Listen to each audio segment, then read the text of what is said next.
దైవజ్యోతి ఛానల్‌కు స్వాగతం. సుబ్రహ్మణ్య స్వామి అనుగ్రహం కోసం నిత్యం భక్తితో పఠించదగిన అత్యంత మహిమాన్వితమైన శ్రీ సుబ్రహ్మణ్య స్తోత్రం.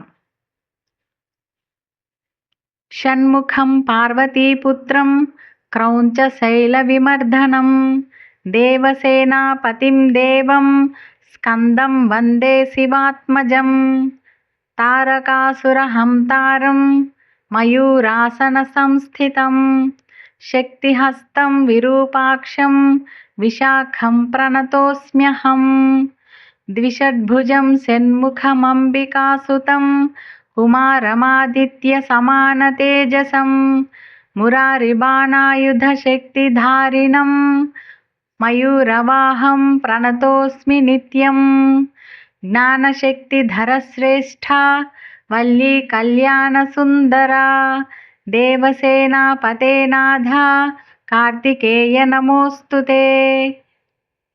స్తోత్ర భావం. 6 ముఖములు గలవాడు, పార్వతీదేవి పుత్రుడు, క్రౌంచ పర్వతాన్ని భేదించినవాడు, దేవసేనాధిపతి, పరమశివుని యొక్క ఆత్మజాత్యుడైన స్కందునికి నమస్కరిస్తున్నాను. దానవుడైన తారకాసురుడిని సంహరించినవాడు, నెమలి వాహనంపై ఆసీనుడైనవాడు, చేతిలో శక్తి ఆయుధాన్ని ధరించిన విశాఖునికి నేను ప్రణమిల్లుతున్నాను.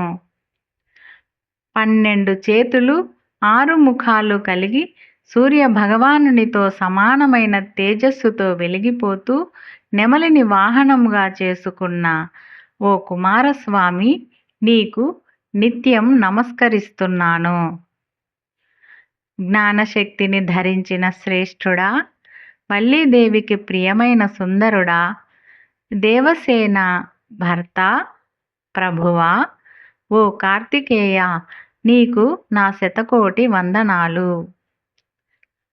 ఫలశ్రుతి.